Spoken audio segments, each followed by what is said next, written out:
Thank you for having me. I've been in Portland for about 44 minutes. It's been fantastic so far. This is an extraordinarily beautiful city. I love it. This is an extraordinarily beautiful venue. It seems a bit more holy than I'm accustomed to.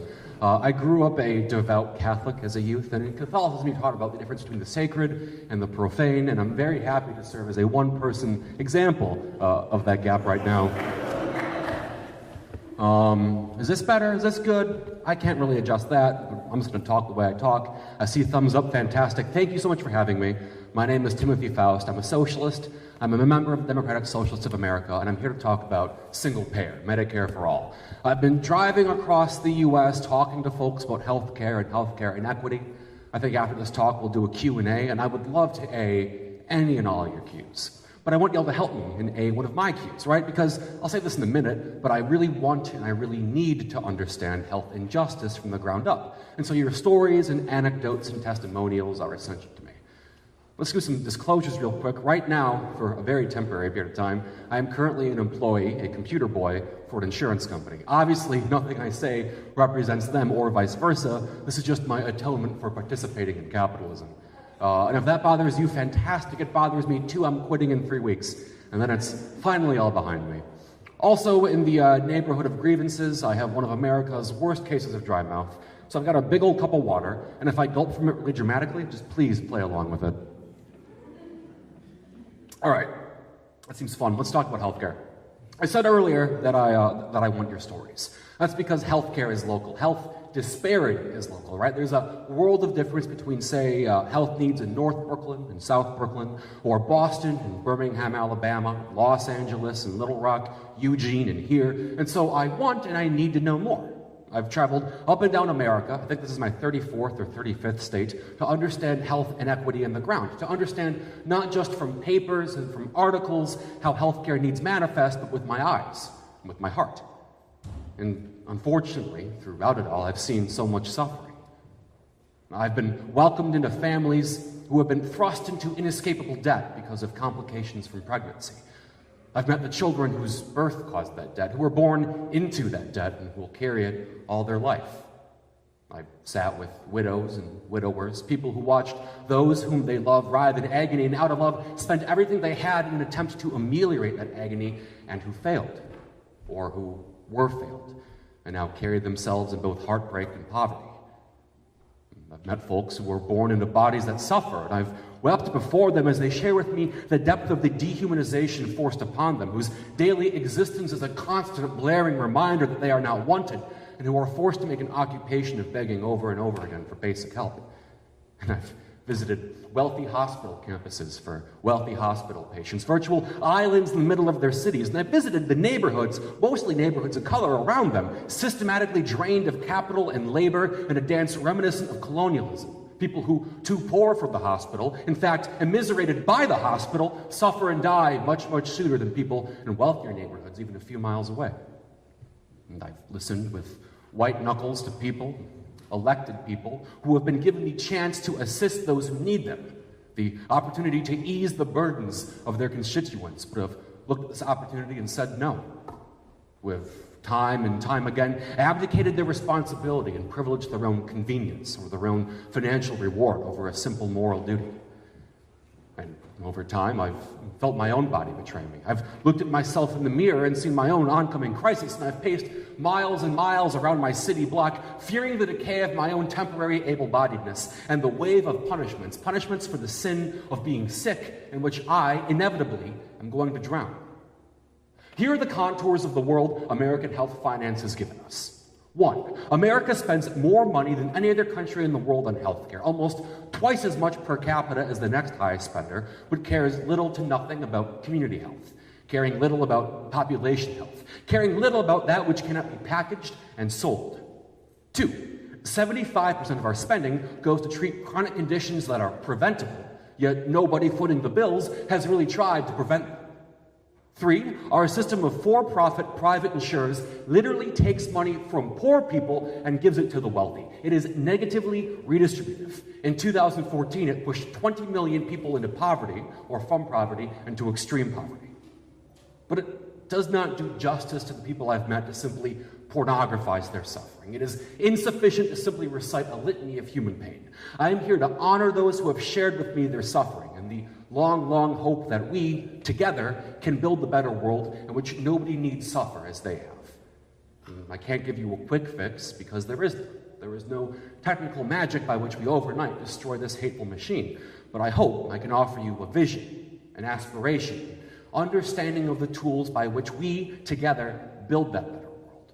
So if you permit me, I want to talk about three things: what we have, what we want, and what comes next. I want to talk about the overwhelming and numbing brutality of for-profit healthcare. I want to talk about the relatively benign structural changes that we demand instead, and then I want to talk about something bigger, that broader vision of that better world, the moral compulsion of health justice. Does that sound good? Cool. So I want to start off by confirming something you already know, something you probably feel in your bones, which is that you are being made to suffer. You are being exploited. And the method by which you're being exploited, or the severity, or the complexity, or the artfulness of the cover-up varies from person to person, but fundamentally we have created a world in which you are made sick and then punished for being sick so that somebody else can profit. Let's talk about why. Now, by and large, the costs of receiving healthcare are much, much more than any individual person can afford by themselves. But in a given year, not a lot of folks need a lot of healthcare spending. In a given year, 50% of all medical costs come from 5% of the population. 80% of costs come from 20% of the population. And these are fungible populations. They move around. Maybe some years you give birth to a child, or you get into a car accident, or suffer trauma, and some other years you don't. So costs bounce around, but when they hit you pretty hard. And so if we made everybody pay for all their own healthcare costs out of pocket, eventually millions upon millions of people would go into crushing debt or medical bankruptcy. That's not a guess, that's history, because out-of-pocket spending used to be the only way we paid for healthcare costs. And it wasn't until a bunch of doctors, a bunch of nurses, a bunch of unionists, and a bunch of socialists insisted that letting folks go into poverty because of illness was immoral that we shifted to a new payer model, and that's the model of insurance. Now, insurers are organizations, or in the US, often companies, that receive revenue by charging you monthly premiums. When someone gets sick, insurers spend a portion of the costs they collect for everybody to pay off some of those healthcare costs, plus keep a profit for themselves. And so the more revenue an insurer receives from customers, or realistically, the more subsidy it receives from public money, the wider those costs are spread, and generally, the lower the insurer's per person costs. This idea is called a risk pool. But if an insurer has too few healthy people, or too many sick people, or too many folks who need medical spending, for example, if they get just one unexpected person with hemophilia, whose care can cost up to $1 million a year, its per person costs really increase. So to compensate, increases premiums. But folks that can't afford those premiums just drop out. Unless, of course, they're sick and they can't afford not to afford those premiums, they stay on board, so per person costs go up even higher, and so do premiums. It's a very vicious, stupid cycle. It's a big Ouroboros of misery. Because what an insurer wants is as large and as healthy, or non-needy, risk pool as possible. Or wants to find ways to kick out sick customers, or coerce them into leaving. Maybe it drops coverage for the drugs that the sickest patients need, or cuts off access to the providers or facilities that are used by the sickest patients. Because the task of an insurance company, at the end of the day, is just to make sick people, as much as it can, somebody else's problem. That's what we say, that's what we mean when we simply live in a world in which healthcare is a commodity, right? Because really, the future's on your heart, and the future's on your lungs, and your chance of getting diabetes, and whether or not your Mima's glaucoma gets better or worse before she goes on Medicare, are fiddled with and speculated about and bought and sold for profit by private companies. This fragmented, commodified healthcare model views healthcare as a transaction between corporations instead of a relationship between a person, their body, their community, and their doctors.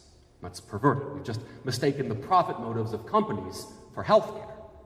And over time, we've delegated the responsibility of providing insurance to employers. But that's hosed too, because that results in the status quo of total employer domination, in which your access to things like contraception or blood transfusion or hormone therapies are determined by the whims of your employer. But if you aren't lucky enough to have an employer. If you lack these so-called better skills to get one of the finite number of better jobs, you're just left behind. And so the people who profit from the commodification of our bodies have decided it is acceptable to shackle the well-being of children to whether or not their parents were lucky enough to have gone back in time 40 years, learned to code, and found a benevolent employer. Welcome to the hell world of America 2018. But it gets worse. It's much too early in the talk for things not to get worse, because the costs of healthcare keep increasing. They increase much, much faster than inflation. Now, these costs have been rising since we first began recording them. Part of that's for good reasons. More people are living longer with chronic conditions. Things like heart attacks, or trauma, or diabetes aren't the death sentences they were even a couple, 2 or 3 generations ago. So we spend more money taking care of more people longer, which is a great reason to spend money. But that's not really what's driving these healthcare costs. Most of these cost increases occur because hospital CEOs, equipment manufacturers, pharmaceutical companies, close personal friend Martin Shkreli, keep finding more and more ways to charge more money for the same services or rack up fees for unnecessary services, and no private insurer can really stop it. Here's how that shakes out. In the US, the average inpatient procedure costs 40% more than the same procedure performed on the same patient when performed in France. Or look at MRIs. MRIs are just big fancy computers that print money. And in the US, an MRI procedure costs 5 times more than the same machine performing the same procedure when performed in Australia. The costs are high because the prices are high. Or most egregiously, let's consider the relationship between primary care and hospitals. Primary care is things like checkups, basic medications, the kind of familiar, intimate health care you get from your local family physician. It's high volume, it's low margin, and generally it's not super profitable. But now conversely, a hospital gets paid an average of $2,000 a night for an inpatient stay. So if you're a hospital CEO, it just makes a hell of a lot more sense to push folks into inpatient admission instead of losing your money and wasting your time letting them cheap primary care outside the hospital. We witnessed this thing called Romer's Law, in which hospitals will change their admission policies to guarantee that every hospital bed that is built is filled regardless of actual need in the community. Now, that means diseases will be caught late, if they're caught at all, and people will get sicker and sicker and thus more and more expensive to treat, but so long as someone's footing the bill, the hospital is still getting paid, and the hospital's specialists are still getting paid. Now, what's the result of that? Well, right now, 58 million Americans don't have access to primary care at all. So, as you can see, there are 2 fundamental truths to American healthcare. One, if you're a payer, like an insurance company, it's just not profitable to insure people who are sick. 2, if you're a provider, like a hospital, it is extremely profitable to charge sick people as much as possible, as late as possible, as long as somebody's footing the bill. So we've built upon these jagged rocks this loathsome church of American healthcare, in which the question of who gets to receive care and when is determined by private property. Scares the bejesus out of everybody involved, particularly insurers, right? Insurers are finding ways to not pay these rising costs. Sometimes that means just refusing to pay for claims. It's probably happened to you or someone that you love.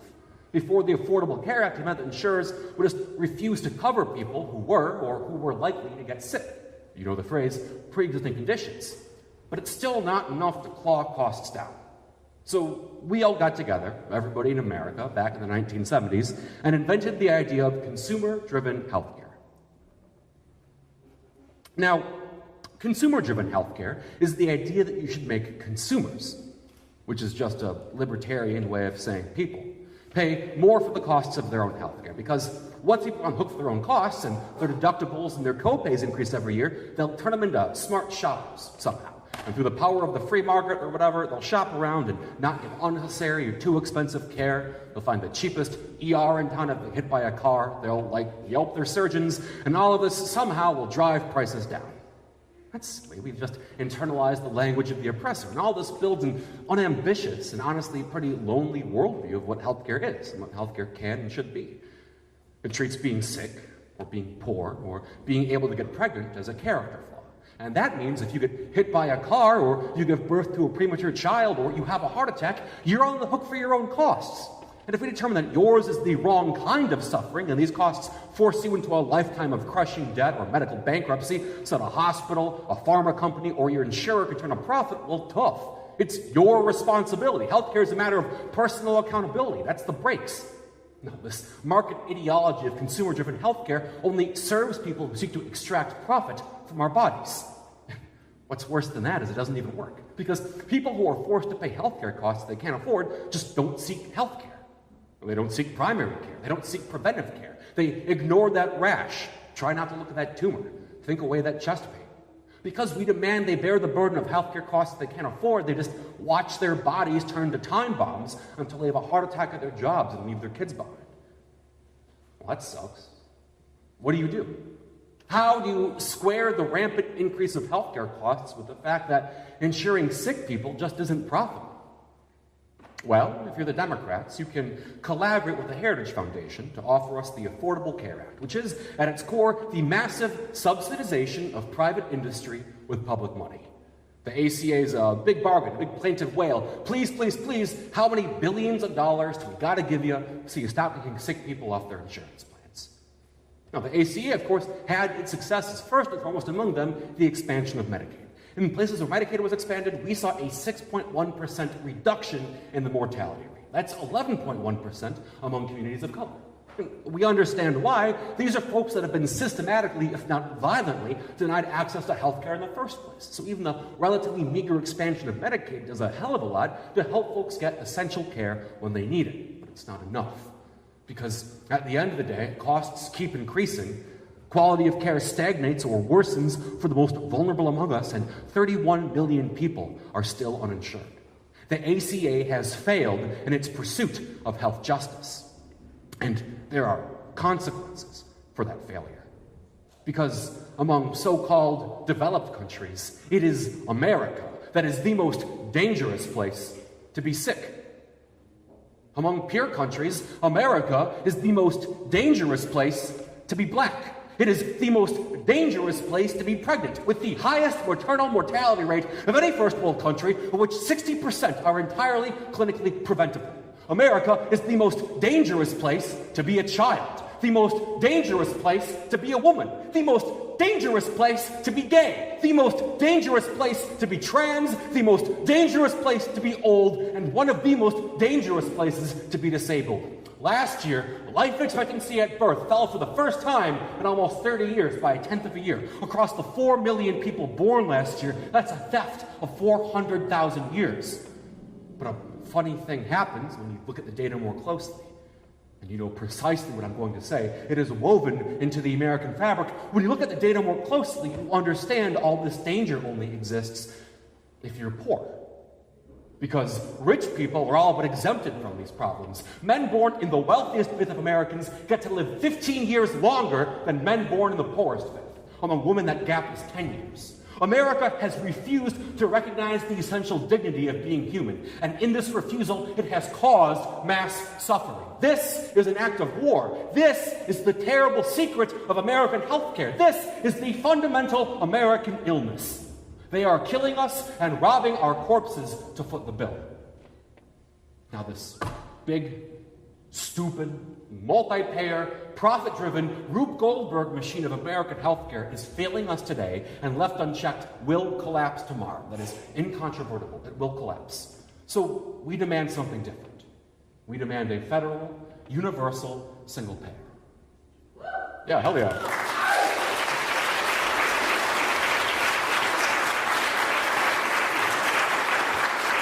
Single payer is ultimately a pretty simple concept. Instead of having a bunch of private insurers with a bunch of fragmented customer bases, each seeking to pass the buck and avoid taking care of unprofitable sick people, we have one publicly owned, publicly funded insurer, a single payer with a legislated mandate to cover in full all care for all people. Now that phrase, all care for all people, is important. We don't want Medicare as it exists today, with carve-outs for private companies, cost-sharing, deductibles, no out-of-pocket limit. No, we want an improved Medicare that guarantees comprehensive coverage, including medical, vision, dental, and long-term care for all people in America, including non-citizens, that is free at the point of service with no cost-sharing. Yeah. No longer will someone needing help be bound by Byzantine provider networks, for there's only one network, Medicare's. No longer must you decide between food and medicine because the medicine is paid for. No longer will your care be decided by who your insurer is because the insurer is Medicare. Everybody benefits when accessing care is free and easy. Delivering care is complicated, right? Bodies are big bags of unknowable goo and they hurt constantly, and making them suffer less is complicated. Being a doctor, being a nurse, that's what complicated work. But paying for it isn't. Paying for it's pretty simple. People ask, how can we pay for this thing? Well, we're already paying for it. We're just forced to spend that money really stupidly. Right now, American public money pays for 2/3 of all healthcare costs in the U.S. Half of that 2/3 is actual Medicare, Medicaid, or VA spending. Other half of that 2/3 is government subsidies to private companies. The remaining third is out-of-pocket costs, a kind of tax you pay to private insurers in the form of premiums, deductibles, and co-pays. America is already spending the money required to fund single-payer. The insurance industry is just incompetent and unable to pay its fair share, so it passes the costs, more and more every year, back to you. And so the goal is to liberate all people from medical costs and reallocate our spending to take care of everybody long-term. Part of the reason costs are so high is because private insurers, with their small customer bases, are just disadvantaged when negotiating with hospitals. But right now, Medicare negotiates with 44 million people nationwide, so they get better prices. If you scale that idea up, by negotiating on behalf of 300 million people, Medicare can set fair prices for care while compensating providers justly. Even before that happens, we free up all the money associated with profit-seeking and administrative costs in the private insurance market. This optimization, in their terms, this innovation, frees up, in a conservative estimate, an additional $370 billion a year. That's a hard B, billion. That's a big chunk of change. So what do we do with it? We reinvest it to improve everyone's standard of living.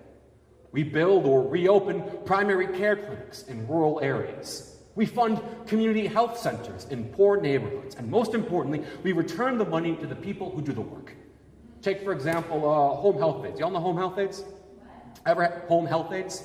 Ever have a sick parent, a sick friend, sick kid? A person can receive care in the hospital, but again, that's about $2,000 per night. Oftentimes, if a person has less urgent medical needs, they can receive it at home. And for a lot of folks, home's a nicer place to be. It's where the internet lives, it's where your dog lives, hopefully someone you love lives there. So people can receive more humane care, and it costs an average of $150 per visit. So everybody wins. More humane care, that's cheaper.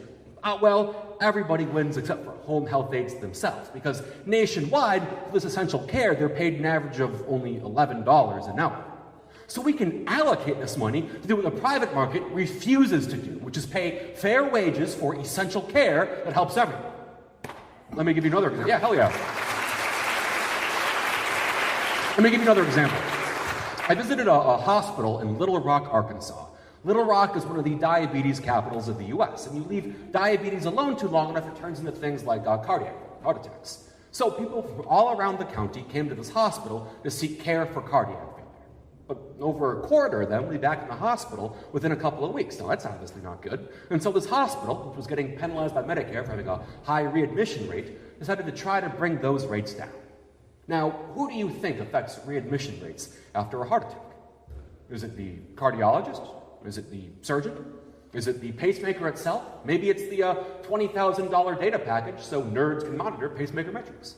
No, those are just the folks that get the bill the most. This hospital instead invested in social workers and nurses to take in patients after heart surgery and to guide them toward Medicare-sponsored free social exercise and cooking classes 3 times a week. And their readmission rate fell from 26% to 4%. You see, it's non-diagnostic extraclinical care. It is compassionate labor which really came to the rescue. Social workers, patient advocates, nurses, these are the folks chronically under-recognized and undervalued, and are the primary drivers making a difference in population health. These are basic ideas. These are very simple demands. We understand the social forces that make folks healthy, and we understand the structural ones that make them sick. And in the face of this great knowledge that population health is structural and social, knowledge we've had for literally decades, if not centuries, capitalism's response is to blame population illness on an aggregate of atomized individual choices, and then package them as healthy lifestyle commodities on apps and cookbooks and step trackers. But despite what app companies insist, there are no apps that bring about better health.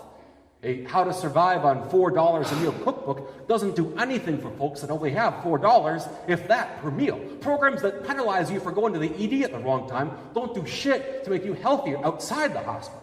But in the multi-payer private model, nobody is investing in population health, and nobody's investing in compassionate labor. Nobody is paying these people fairly, and they never will be. Because right now, your private insurer only bears the cost of you receiving care while they're insuring you. Because you're going to change insurers in the future, and God permitting, eventually go on Medicare, they feel no pressure to provide you with care that keeps you healthy or makes you healthier in the future. Let me put it another way. You know that if your window at home gets broken, the weather gets in. And if the weather gets in, you get sick, or your kid gets sick. And if you get sick, or if your kid gets sick, you got to go to the doctor. And if the local clinic was shut down, or it's booked solid, you got to go to the hospital. And if the hospital's far away, or you don't have a car, you got to take the bus. And in a lot of parts of the U.S., if you got to take the bus, you got to spend all fucking day dealing with the bus system. And if you're going to spend all day dealing with the bus, you can't go to work. And if you can't go to work, you can't earn enough money to afford to fix the window in the first place. And so the problem is not to fork over a pile of cash every time you go to the hospital. The answer begins with giving folks what they need to fix the goddamn window. But there are no private actors in the American model who will consider bearing responsibility for these problems on their own. The insurance industry is incapable of addressing the foundational problems of healthcare, of fixing broken windows, of reopening the 18 rural hospitals that have closed in Texas in the past 5 years, of repairing the PVC septic systems that have ruptured in rural South Carolina and brought hookworm back to the state, in the exact same way that a billionaire is incapable of lessening income inequality, or a cop is incapable of shrinking the prison industrial complex. They cannot fix this injustice because they've been constructed by and within this injustice. They cannot solve these problems because they existentially cannot conceive of them as problems in the first place. But we do. We can. And so it makes perfect sense that the same actor who suffers when folks don't get care, which is all of us, united against suffering, represented by our federal government, should be the actor that pays for that care in the first place. Because once the federal actor bears the costs of providing care, and the risks and costs of what happens when care is not provided, once we force it to confront the rampant suffering of all its people, it can finally be used as a tool for realizing health justice. If your people are suffering because they don't have a place to live, or where they live is unsafe, there's water in the walls, there's mold in the ceiling, it's flammable, I'm thinking of the Grenfell Towers in the UK, or ghost ship back home in Oakland, then housing is healthcare. And you build free, safe housing to bring healthcare costs down. If people are suffering because they don't have access to healthy food to eat, because it's not profitable to sell a poor person vegetables, and so they're getting diabetes or comorbidities like cardiac failure, then food is healthcare. And you must provide people with free or affordable food options and the time, space, and materials with which to prepare them. That's how you bring healthcare costs down. If your people are suffering because they don't have access to needle exchange programs, therapy, or counseling, then rehabilitation is healthcare. And not our current myopic, end-of-life, palliative care-focused version of rehabilitation, but the full social structures required to help people handle substance use, or perhaps not fall prey to it in the first place. That's how you bring healthcare costs down. Because single payer is not the goal. Single payer is just a very good tool. Health justice is the goal. And when we fight for health justice, we all fight side by side, because economic justice is health justice. Environmental justice is health justice. Reproductive justice for those who want to reproduce and those who don't. That's health justice. And justice for black lives, justice for brown lives, justice for trans lives, justice for lives of immigrants, and the well-being of all people, regardless of age, gender, race, or creed, that is health justice. We have inherited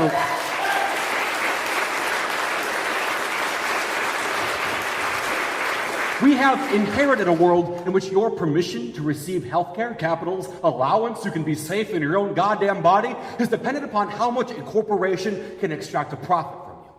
And thus, we have permitted in our country utter desolation. Without our consent, we have been forced to participate in the condemnation, criminalization, and abandonment of people in need. People with disabilities got to spend tens of hours a week pleading with insurance companies for a chance to maybe go on a waiting list to receive the care they need, if they're lucky. The unlucky ones got to plead with Medicaid, or Social Security to maybe consider compensating their partners, friends, or parents a whopping $1,000 a month for taking care of them full time. Elsewhere across America, we have the opioid epidemic, an epidemic whose vector is capitalism itself, originally manufactured as a patent extension employ with a massive marketing campaign that now kills 180 people a day. And those it doesn't kill are written off as criminals, the untouchables, because only criminals use needle drugs, and they're left to rot as their children cry their names. People who suffer from chronic pain are pushed to the side and ignored. In life, it is poor and uninsured people who are used to test the drugs that are then turned around and sold to the wealthy and insured. And that servitude continues in death because it is the organs of the poor that are ripped and sold to the wealthy as transplants. There is no end to the body horror of capitalism. There is no line too far for the commodification of the body. America has cheered the privatized slashing and burning of social structures and then has the audacity to punish people for suffering. When people are in need, we waste time, effort, and money means testing, separating the worthy from the unworthy among those who need help and then stigmatizing them instead of guaranteeing the basic decency of health equity. This is cyclical. This has happened forever, and it will continue to happen so long as we tolerate, even in whispers, the idea that the body is a commodity. And for systematically marginalized people, sick people, homeless people, people battling addiction, people with disabilities, poor people, pregnant people, trans people, women, and people of color, well, when there's no way for the medical industrial complex to find value in their bodies, this is America, and there's always the private prison system ready to receive them for profit. And so single payer is not the revolution. It is our first counterattack in a war that is already waged against us, by which subsequent counterattacks are made possible. Single payer is not only the only reasonable method of controlling healthcare costs while guaranteeing universal care. It is a tool by which we force ourselves and force the state to reckon with the racist, sexist, classist, and ableist provision of care in this country and to begin to strive toward relief and articulation of health justice. And so we have an obligation. We stand on the shoulders of hundreds of thousands of nurses, of tens of thousands of doctors, of organizations like ADAPT, and we must build the popular movement which demands single payer from our government and which demands health justice in our nation. Now, realistically, you and I together can bellow to the stars and demand single payer morning, noon, and night from now till 2020, and that's good, and I will do that. I hope you do that too, but it will not provide material relief to people who suffer now. Luckily for us, this is not an either-or proposition. We have an obligation to ourselves and those whom we love, now and in the future, to be good neighbors, to be good socialists. We must extend the basic decency of showing up, going to folks around us, listening, asking questions, listening again, finding common ground, listening once more, and then putting our shoulders to the wheel. We must identify what battles we can win and then win them. We must fight for a continuous spectrum of demands aimed towards health justice. And unlike liberal policy tweak incrementalism, our successes must offer material and redistributive benefits to people who suffer now. And the ways folks have taken on this fight across the country are many. In San Francisco, they just won Prop F, right to counsel. In Cincinnati, 8 socialists won a needle exchange, the first in the region. In Maine, the Maine People's Alliance built off a minimum wage increase campaign to win Medicaid expansion at the ballot box. In West Virginia, the Wildcat strikes foregrounded insurance costs. In Louisville, Indianapolis, and Austin, they're fighting for safe housing and safe transit. And then back home in Texas, they're fighting for paid sick leave. In fact, the initial paid sick leave drive in San Antonio turned out 144,000 signatures, which is by far the largest popular movement in San Antonio in years, if not decades. I don't know what the revolution looks like, but I know it will require massive popular mobilization, like what we saw in San Antonio, like what we saw in San Francisco, like what we just saw in the Bronx. Because if we give people something material, they will fight to get it. They will fight to keep it. If we fight with folks today, they will fight with us tomorrow. We build solidarity so we can build power. And through that power, through that massive mobilization, this is a fight we will win. The tide of history is in our favor. Right now, Medicare-for-All polls at 64% in favor nationwide. This is not a radical proposition among the folks it affects. We are simply discussing a basic principle of fairness, right? Because we are all fashioned from a formless and shapeless place. We've all been thrust through the maw and born into a world that is arbitrary and unequal in its allocation of suffering. And yet, instead of affording each other the basic dignities of being human, we have developed this bizarre system of American health in which one's suffering is one's own responsibility, in which empathy is vestigial and unnecessary. We have atomized suffering and in turn assigned blame for suffering to the people who suffer it. And I've seen such naked suffering inflicted in my name. I've seen families torn apart by the unrepentant, unyielding bloodlust of capitalism. I have seen people torn limb from limb in the service of seeking profit. I have seen this dehumanizing machine all at once, and I've felt despair. For me, it is heinous to be an American, to be complicit through my own simple existence in my only and horrible home in the mass immiseration and annihilation of those against whom the whole rotten weight of the world is stacked. And this is intolerable to me. And so I say, enough. Not in my name may this America persist. May we root ourselves not in fear, but in love and fury. Love for those who suffer around us, and from that love, may we cultivate the specific fury by which this cruel machine is destroyed by our hands. My friends, single payer is moral. Single payer is necessary. And single payer is achievable. Solidarity now, solidarity forever.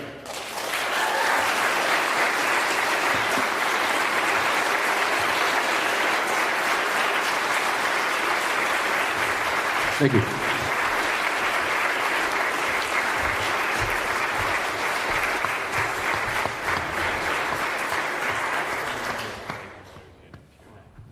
All right. Hey, let's give it up for Tim Faust again. Jesus Christ.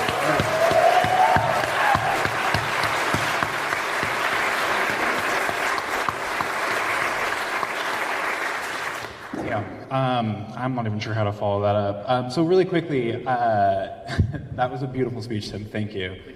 There was a point throughout there that I really liked. That this is not the start of the revolution, but this is a counterpoint to the revolution. This is like the quintessential issue facing American workers, facing Americans today, which is why we need to be able to go out and to win this issue. So Portland DSA, I'm just going to quickly throw an ask out there. Portland DSA, we are going to be out canvassing for this issue. We're going to continue to canvass for this issue. The next time that we're going to be canvassing is August 18th. We'll be meeting up at the DSA office, and then we'll be going out into the Kenton area to go canvass and talk to our neighbors about this issue.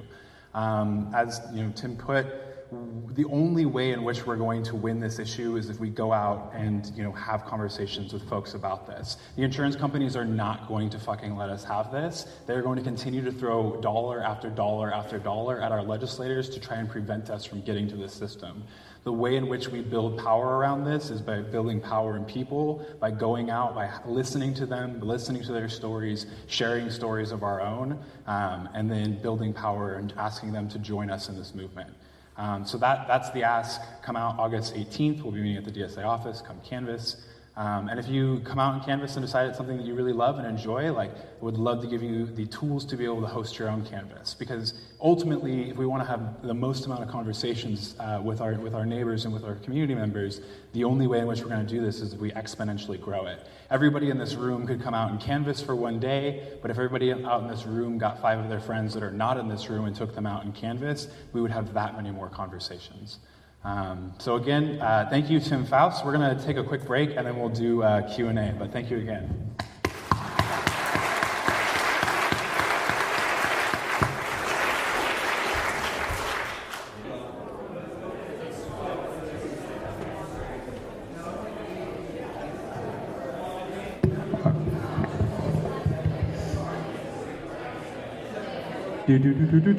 Okay, all right. Okay. All right, everybody. All right. So we're going to get started with this questions and answers. Just a quick reminder for everybody, there's some Portland DSA shirts if you're interested in that. There's also a bucket up here for donations, which we'll make a pass around as we're going through. We rent this space. They give us a good deal on it. We're also trying to raise some money for Tim for his West Coast tour trip and helping accommodate some of his expenses as well. Sorry, I'm not talking loud enough. And Keith here will be walking around and Keith here will be walking around passing the microphone for taking questions, and I'll be trying to take a progressive stack as best I can. But with that, yeah, let's open it up for questions.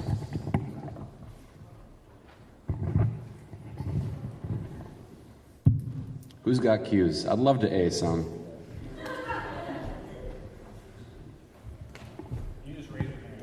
Hello. Hello. Oh, that's pretty loud. I guess there's been some debate about using the term single payer versus using the term Medicare for all. I think I know you're kind of in the single payer camp, and I understand why.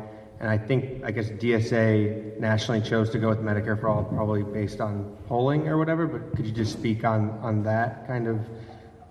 Oh yeah, the nomenclature. Yeah, like which one do you think, when canvassing maybe, or which do you think we should use more? When you're talking to someone, kind of suss it out. Mention Medicare and then explain, but improve Medicare, right? You've got more than like literally one word to get the point across. I use single payer because it's more precise, and I'm a nerd. But people generally, like among all insurers, Medicare has one of the highest satisfaction rates. I think it has the highest satisfaction rate of any federal program. So if people are, the question comes up when somebody uses Medicare who doesn't have their needs met. How do you talk to them? Which is why improved Medicare for all is good nomenclature. But generally, the phrase Medicare for all polls pretty well. There's a whole lot of, like Center for American Progress, Medicare Extras for all, or like Medicare Advantage for all, and those are all a big load of horseshit.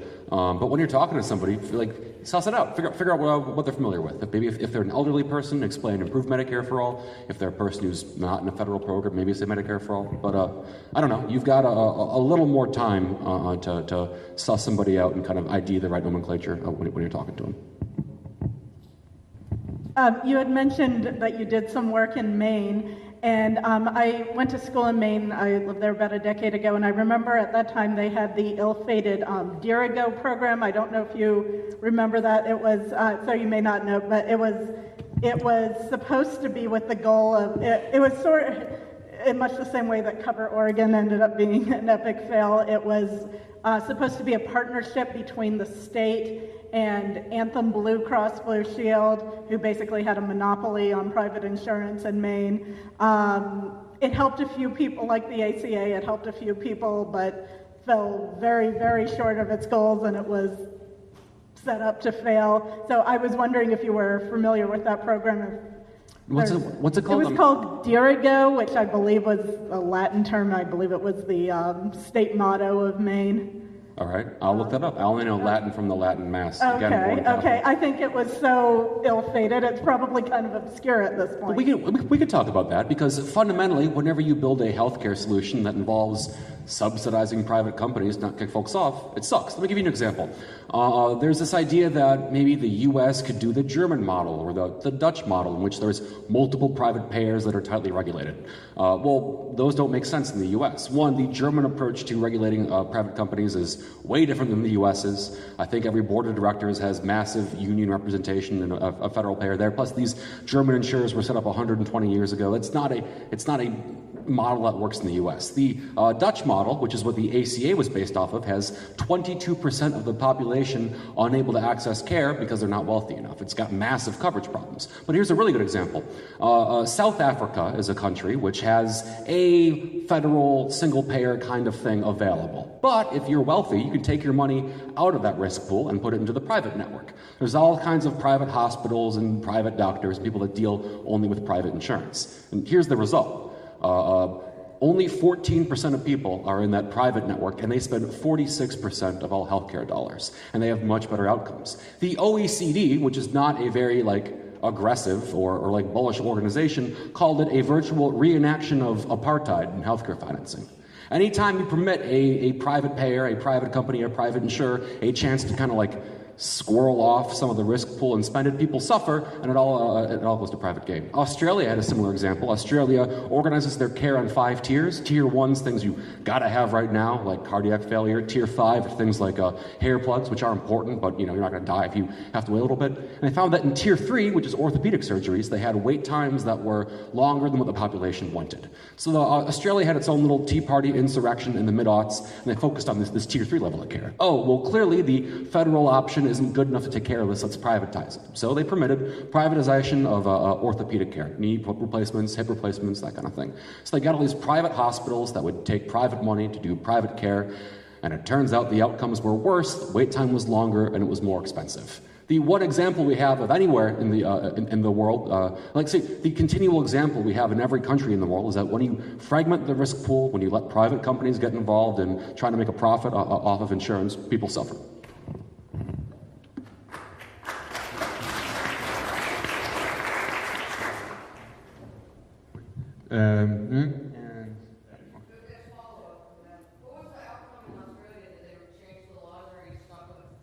There's a push to bring it all back in. They realize it's a failure of a program. But the thing that happens in the UK and everywhere, where you take a federal program, you defund it or you kick it, and then it works less well, so you blame it for working less well and take money away. They're still kind of like in the middle of like their like Tea Party insurrection and like the fight back for it. But everybody understands this thing has fundamentally failed and costs haven't increased. I don't know where the current status of orthopedic placement is right now.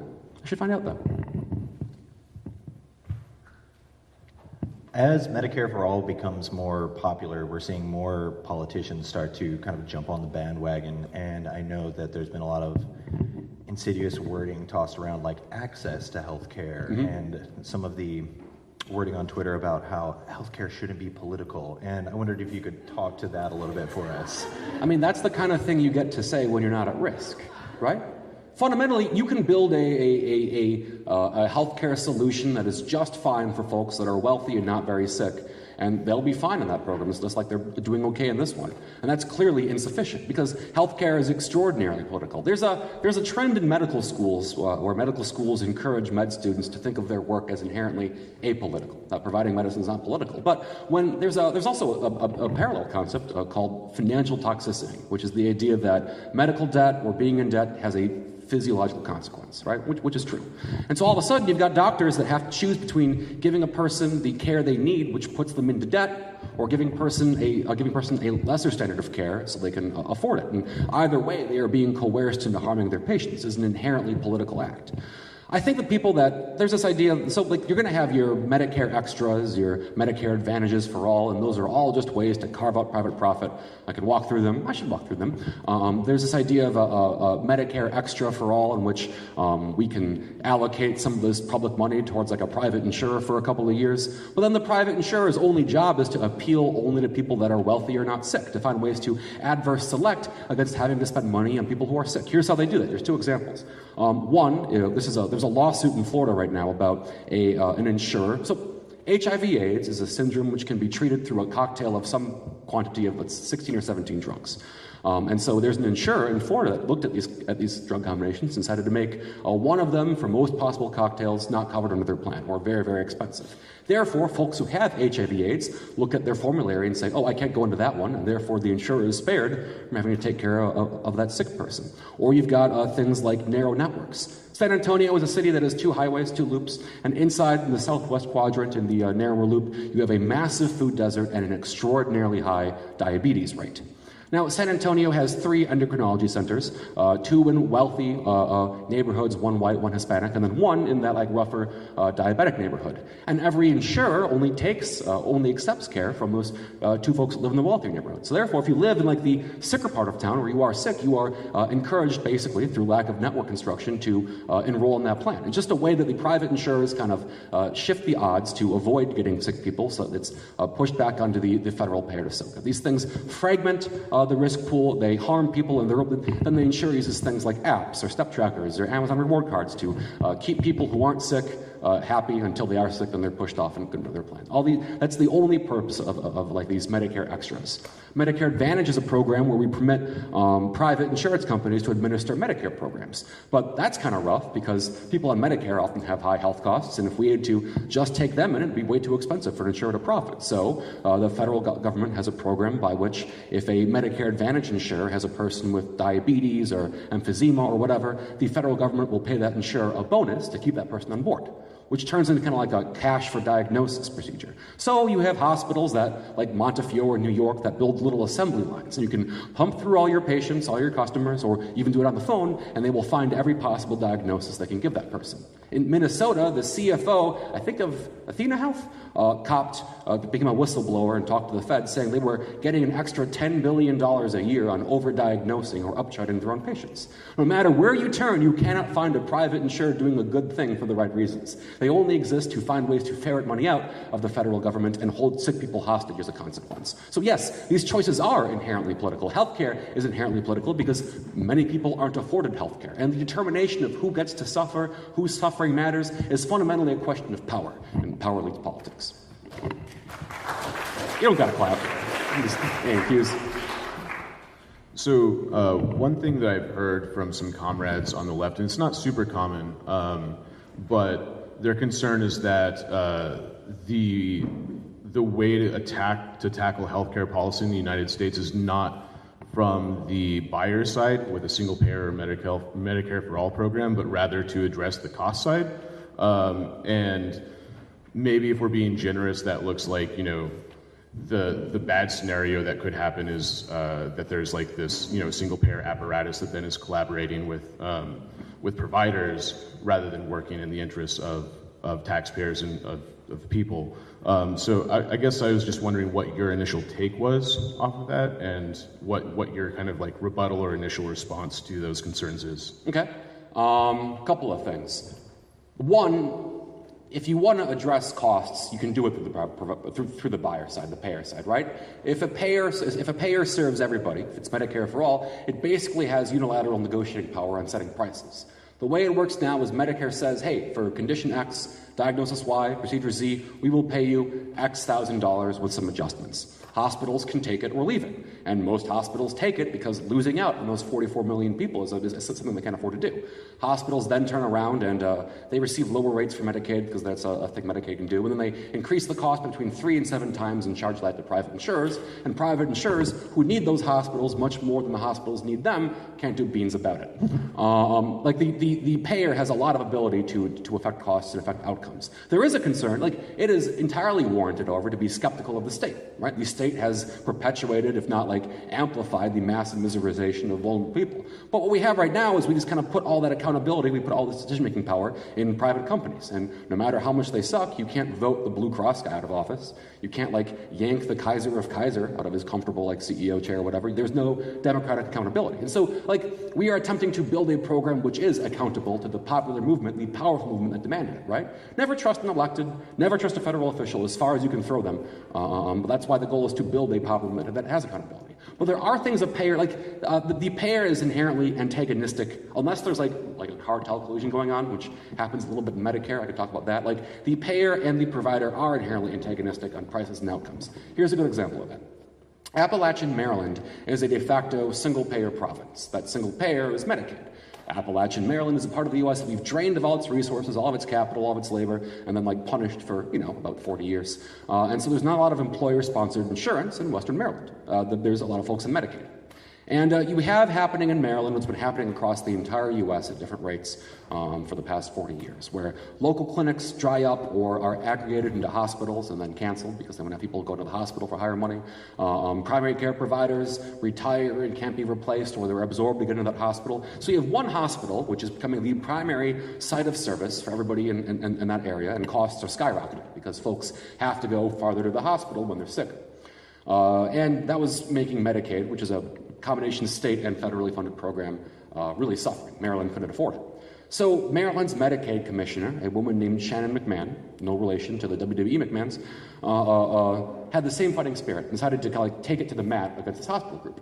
And so she brokered a deal where Medicaid would pay this hospital group a flat fee per year, let's say $100 million or whatever, with some adjustments for inflation. And they had to take everybody in. They could not turn any patients away. Go forth and see what happens. Well, now all of a sudden, all these costs of folks getting care too late or not being able to get care become costs on the hospital, right? If you can treat someone, for example, for stage 0 cancer now and you don't, the cost of providing stage 4, stage 5 care is much, much higher. The hospital's on the hook. And so what do you think the hospital did? It began reopening rural care centers, began pushing doctors into the neighborhoods, began making care more accessible and easier to get earlier in life. And they ended up making a 4 to 6% profit the next year. Now, obviously, I don't care about hospital profit. I mean, they're doing horrible shit, and this is a consequence of that. But the payer has a lot of ability to kind of kick providers in line to to adjust cost structures. Does that kind of answer your question? Cool.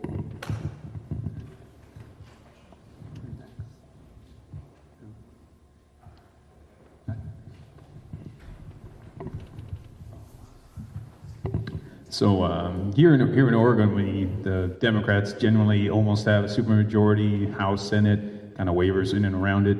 And earlier this year, there's been a longstanding effort to try and pass a state or amendment to the Oregon Constitution to make healthcare a right. It was, of course, scuttled by certain Democrats here.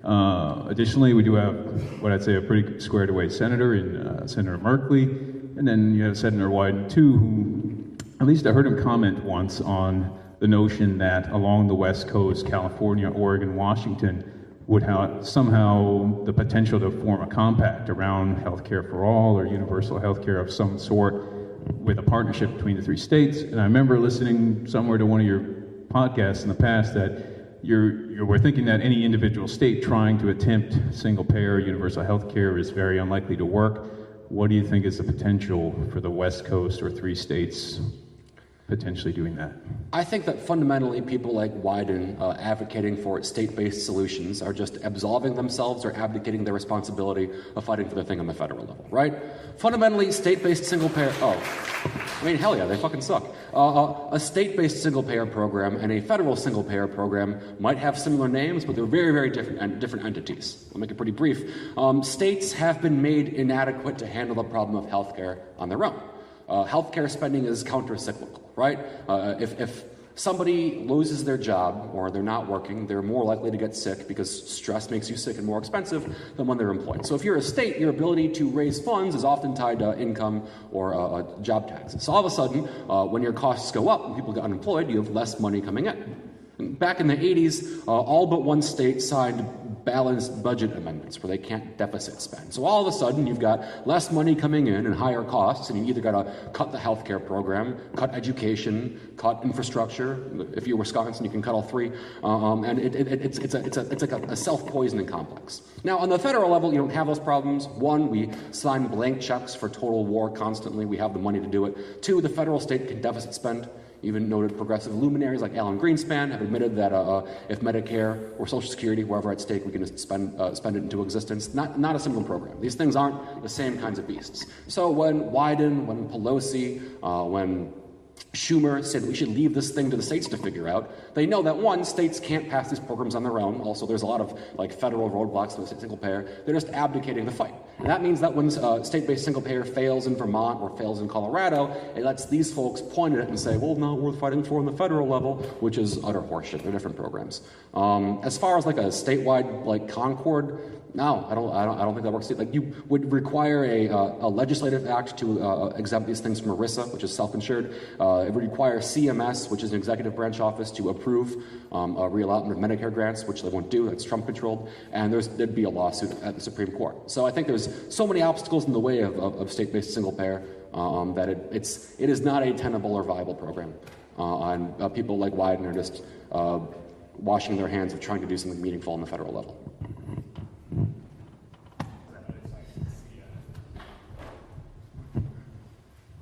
I wanted to follow up on Nick's question, and because right now a lot of prices, the sort of baseline for them is set by a little committee in CMS, which is controlled by the high-price specialists, right?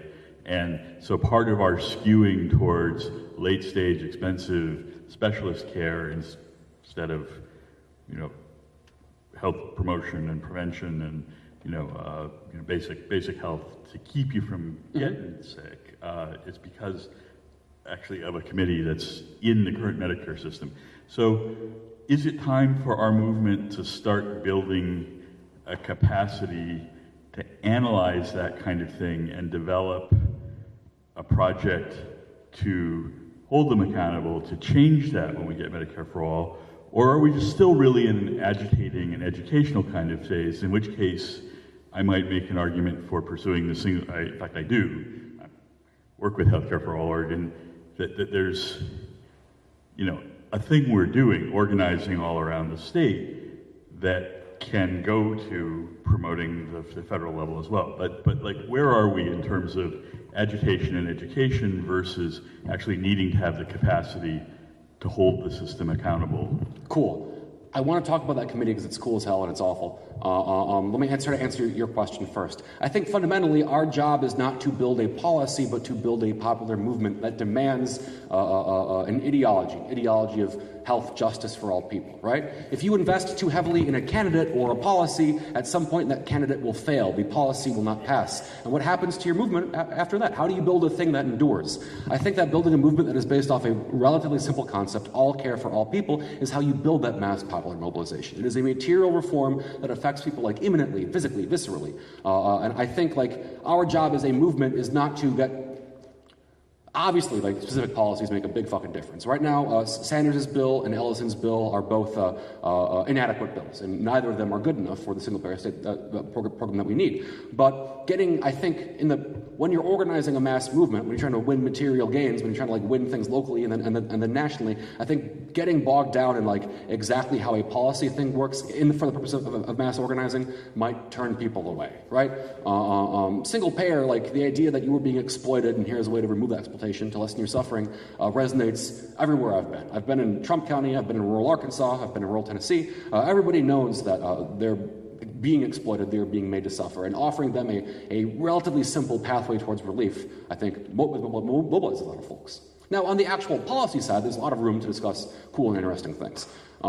Here's, I think, one thing that I think these become parallel fights. Right now, one of the reasons the costs are so high is because CMS gives a lot of like executive authority and insight into how costs are set to the AMA's Rules Update Committee. The AMA, the American Medical Association, is fundamentally a cartel.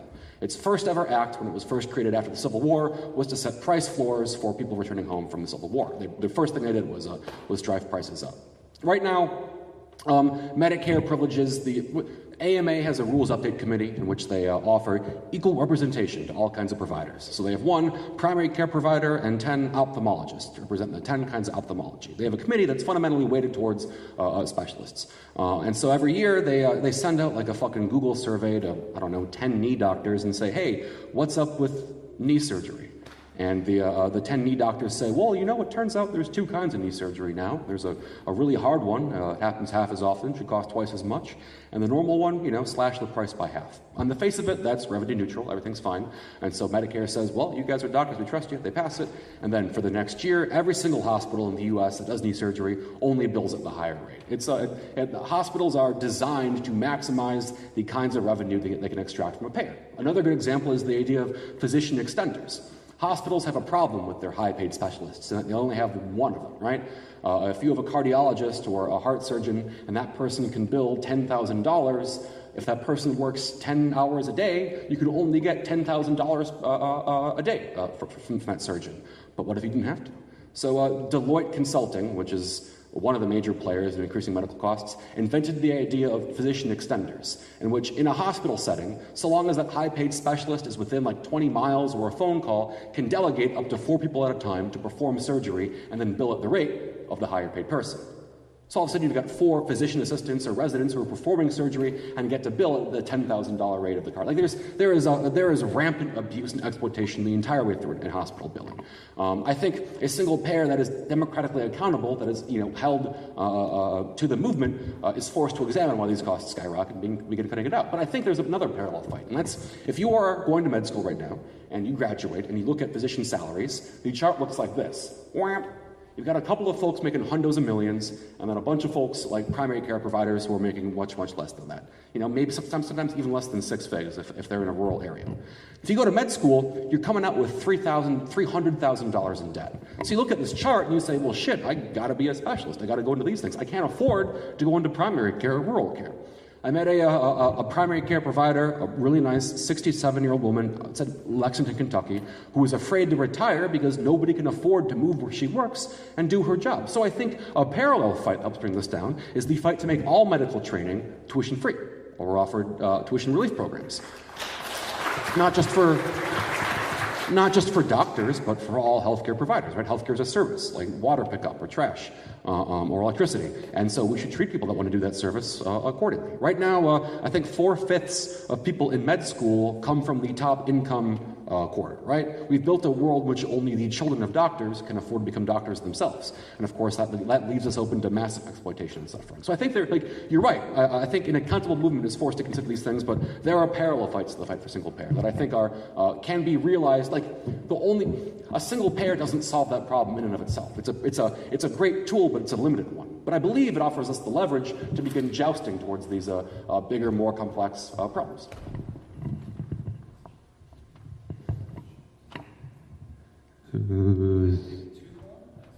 Yeah, I'm having fun. Here go you. Right. Hello. Hello. I'm just wondering, are labor unions involved in this movement at this time, or are there efforts to bring them into it? Yes, ma'am. She asked if labor unions are involved in this fight and efforts to bring them in. A couple of things. One, a lot of the wildcat strikes we saw among teachers and other folks across the U.S. have foregrounded insurance costs as a big reason for why they're fighting, right? Right now, a silver plan for a family, employer given, costs something like $7,600 a year in deductible, and fewer than 40% of Americans have $1,000 in the bank. People are, right now, if you are in a union, your union fights for more expensive and worse insurance every single year, which takes up air and time you can spend agitating for better contracts, workplace safety, and more ambitious results. So you're seeing unions get more involved in the fight. I talked to a union of, I think, longshore people in Philadelphia recently, and I think there's a growing understanding among unions. This is a fight that really unshackles them and lets them fight for more and bigger things. And even on top of that, folks that aren't unionized, I think if you ever had a really shitty hourly job and you've had an abusive manager, you understand that that person has power over you, has power over your health, power over your kids' health. So it's harder to walk out of work or leave an abusive situation or abusive relationship because your health care is on the line. I think what single payer does is let folks that aren't unionized have a whole lot more agency in fighting back against predatory and exploitative environments. There's this documentary called Fix It, which kind of goes in the circuit about single payer. And it's a businessman, a benevolent businessman, discovering that single payer is good for business, which I don't give a shit about. If a business owner saves some money through single payer, great, fantastic. I care about the person that is forced to exist in a coercive or abusive work relationship to pay for the healthcare for their kids. And so I think this is both in unionized and non-unionized labor. This is an essential fight. I think we're seeing more of that. There's this guy, Mark Dudzik, who I think is in the National Federation of Labor, or one of the big national labor committees, who's also a pretty aggressive single payer advocate. I'm talking to more and more union folks that understand this is a fight. I think there is a natural home, a natural camaraderie, a natural allyship in this fight among unions.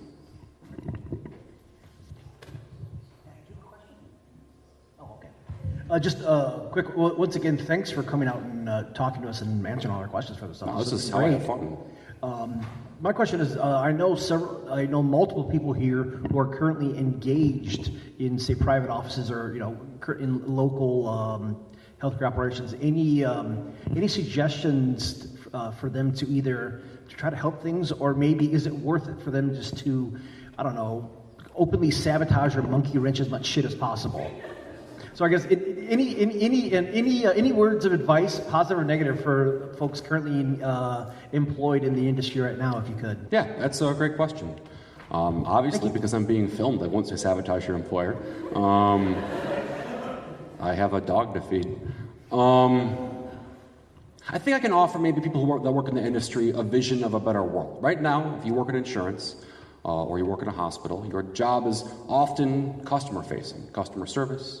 Maybe you're a nurse who works in claims adjudication. Fundamentally, if you work on the insurance side, you receive a phone call from a person who is sick, and your job is to find the minimum amount of health care you are required to pay for that person. If you work in a hospital, you might work in a billing department, and your job is to kind of joust that. Your job is to maximize revenue for your hospital. But there are models of healthcare that offer, I think, a much more humane approach to your work and what it can do. Let me talk about one. It's a Medicaid clinic I like a lot, that I've mentioned before on some of my other stuff, called a medical legal partnership. It comes out of Boston, because every now and again, in God's great design, a good thing comes from Boston. It is a Medicaid clinic, and here's how it works. This is a real anecdote. A person comes to the clinic, and the person is a Medicaid patient, and they say, hey, I need help. I've got my 3-year-old kid here, and my 3-year-old kid has real bad asthma, and I don't know what to do.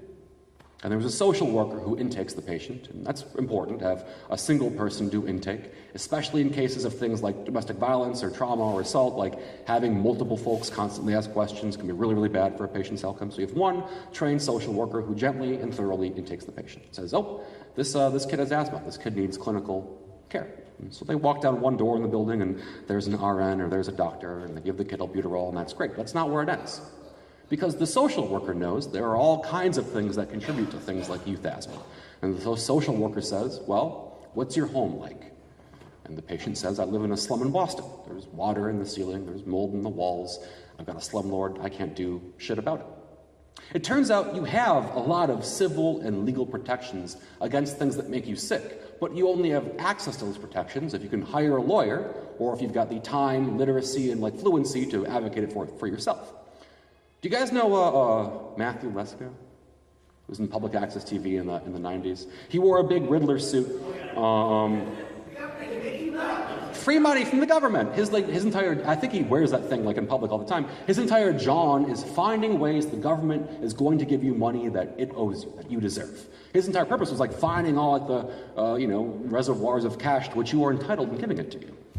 The social worker fills a similar role in this model. The social worker's job is to find all the protections you have for all the ways we can give you help and allocate it to you. So the social worker understands this is a thing that they can help with, walks the person down one more door, and there's a lawyer in the office, and the lawyer says, we're going to sue your landlord. I'm mailing this letter right now, and within 2 months, what do you know? The water is out of the walls and the mold's cleaned up.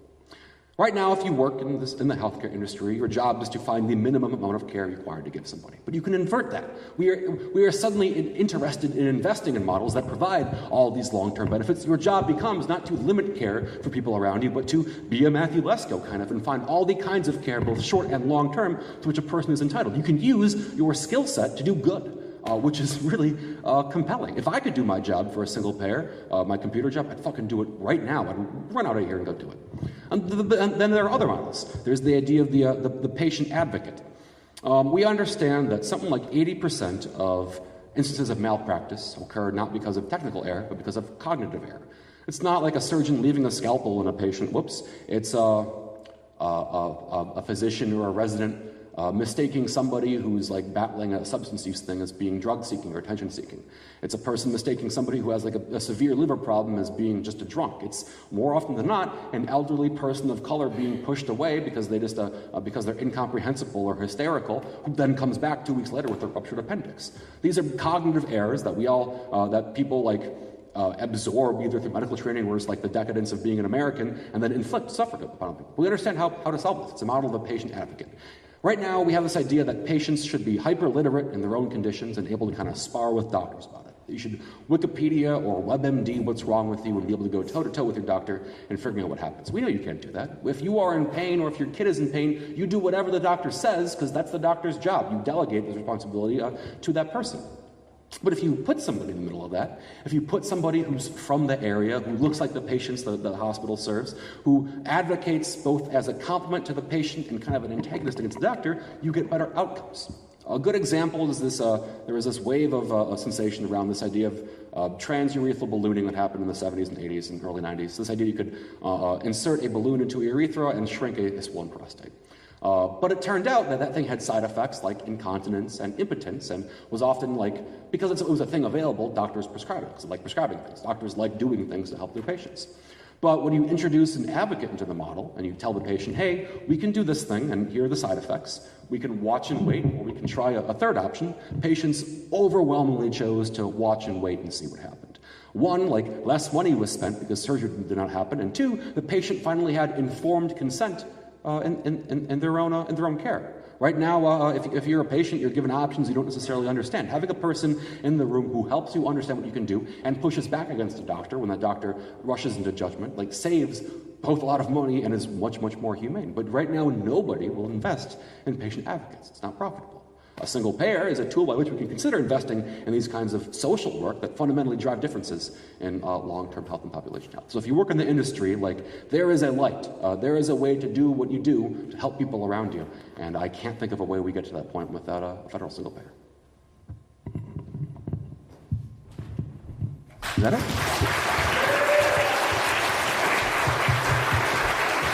Thank you.